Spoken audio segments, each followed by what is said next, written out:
Test, test. Okay, hello everyone, welcome to the OneClass channel. My name is Andrew and I'm currently doing Stats and Math at University of Toronto. And today we'll be going over some commonly asked mathematics questions at both high school level and college levels. And if you need some homework help or tutoring, please check out the link in the description below. So now let's start our session. Alright. So our first question today is asking us how to find the domain of a function. Cool, so let's copy down the question first.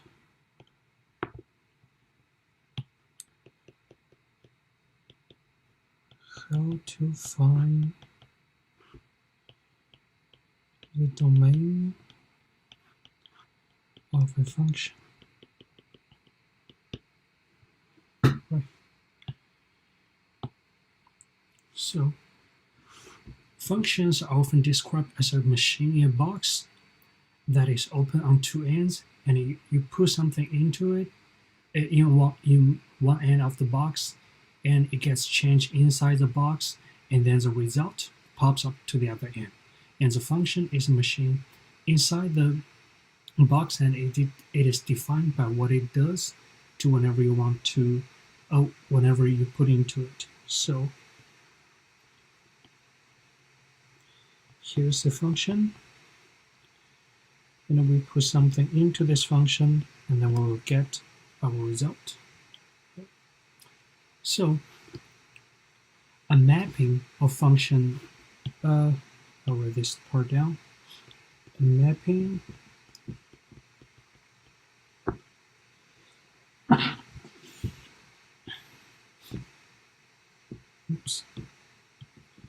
a mapping or function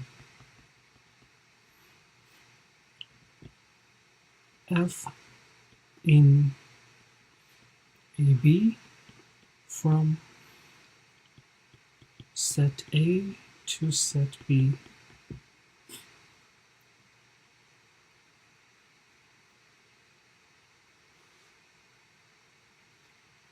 set A to set B to be the special type of relation where AB belongs to F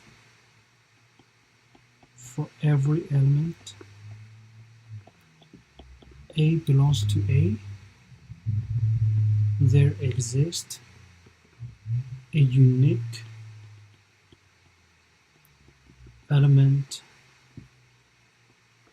B belongs to B. And another way of saying this is that for every element in A, F assigns a unique element in B. And we usually write this down as F A B. And instead of writing order pairs AB belongs to, I'll write this down. Instead of writing AB belongs to AB, we write FA is equal to B. And the set A is called the domain of F.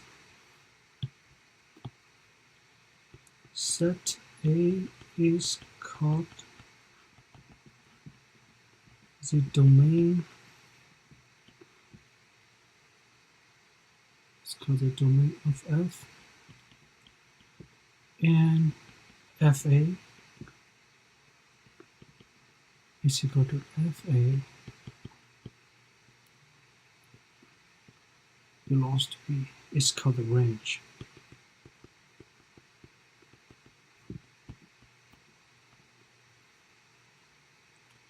Or we say the image of F. And we have often described the elements in the function's domain as input values, and the elements in the function's range as our output values. So come back to our original graph. So that's domain range. So that's sort of like the input and output.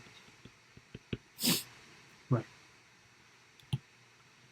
So let's use some examples to give you a better understanding of what domain is. So first, let's say we are given a table of values. So something like this.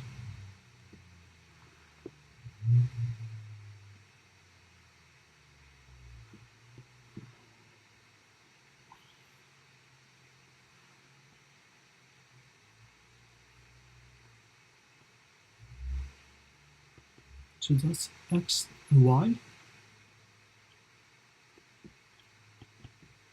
So we're given certain values. Right. So in this case, let's write down our domain. The domain will be our x values, which are -2, -1, 0, and 1. And our range,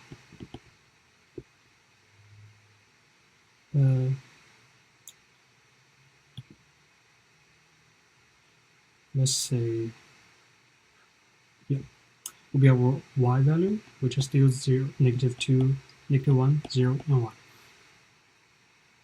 And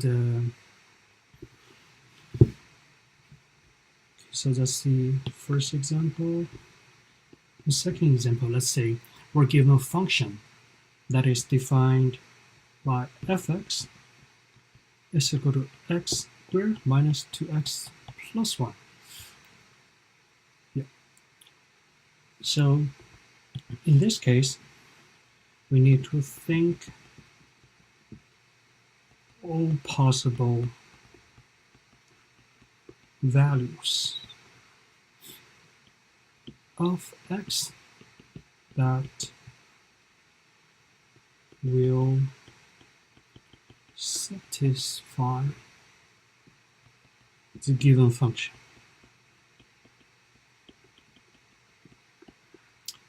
And in this case,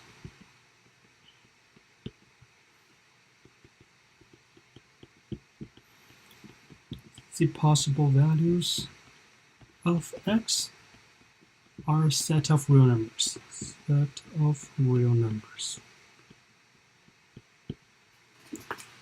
Yeah, it's a possible value of set of real numbers.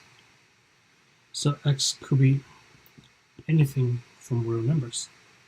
Because when we draw the graph of this function, it should be something look like this.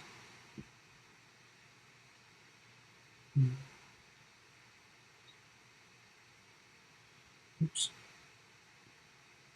Yep. So in terms of x value, it could be anywhere on the x-axis. So, and for third example, let's see an order pair given by -2, 4, -1, 1, 0, 0, 1, 1, 2, 4. In this case, our domain is going to be -2, -1, 0, 1, and 4, which are the x value in each coordinate. Right. And okay, so our fourth example, if we are given a function look like this,